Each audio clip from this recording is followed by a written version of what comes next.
Welcome to Golf with Cash. I'm up in the Edinburgh store today. I'm joined by Murray, who's one of our owners of the company. We're going to talk about the year, a little year in review. We're going to talk about some drivers. We're going to talk about some clubs, see what best-selling drivers were over the year. Murray, I want to start the top end of the bag. Let's have a little think about what you think will be the best-selling driver for us over this last year.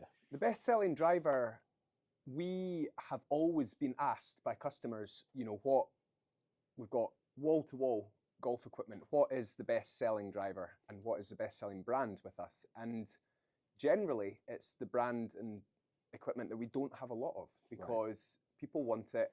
It goes out the door faster than it comes in. So this year, the G425 driver range has been really, really good selling. For me, I think it just hits a sweet spot from a price point of view, and also from what everyday golfer expects from a driver. So, the G425 range now, of course, it's not the most recent driver from Ping, so you're benefiting from a slightly cheaper price point than the latest and greatest. However, it's still got, the Max 1 still got a lot of weight right at the back and at the bottom of the head, so it makes it as forgiving as possible, which is, what your everyday golfer is looking for.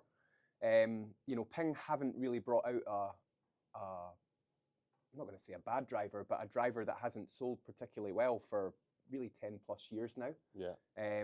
So they're just really making refinements year on year now. They're not exactly making drastic changes. They're sticking to a recipe that works, and evidence is that it's still working really well. Yeah, I guess Ping, slight up and downs probably across maybe the last 4 releases, I'd say. Obviously the G400, a very popular driver, and still a lot of people will be using that today.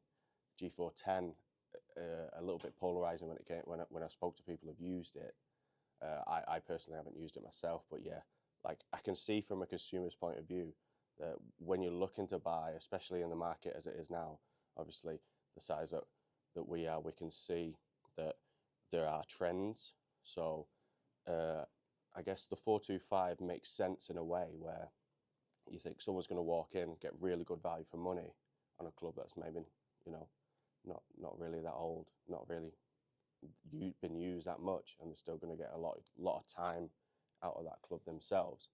And I can see why it makes sense. Obviously, Ping, one of the market leaders and pushing technology in a certain direction, because one of the big kind of things for this year was that 10K MOI was a big thing for a lot of the brands. And I guess, did you see that in sales as well? Do we notice a lot of 10K stuff sold once it came onto our shelves?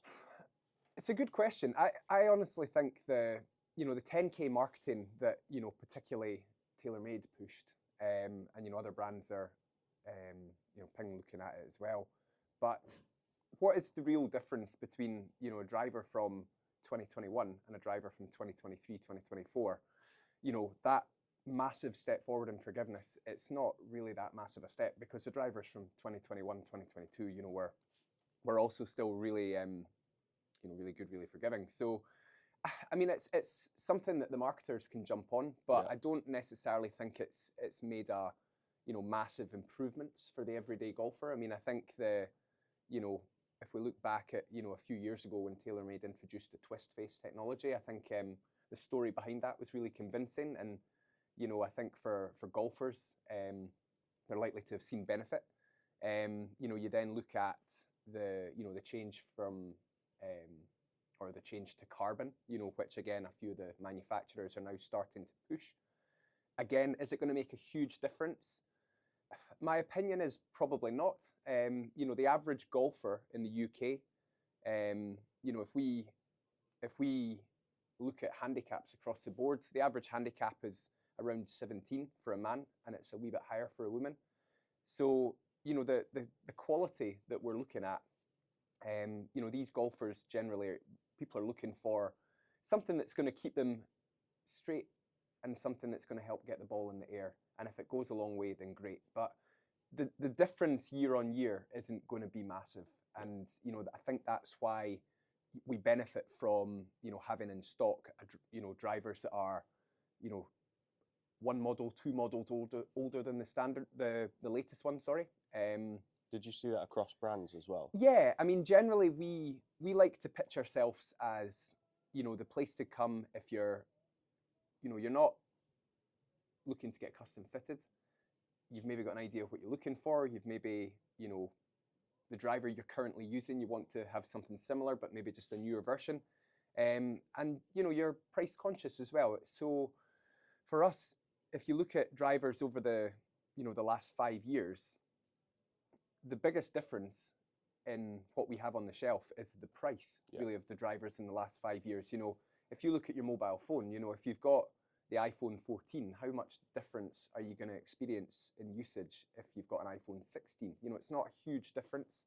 So that's where I think we can benefit, where we can have, you know, a wide variety of equipment, you know, models as old as far back as they go. But we found this year that customers have hit the sweet spot where they're looking at equipment that's, you know, 2, 3, 4 years old. Yeah.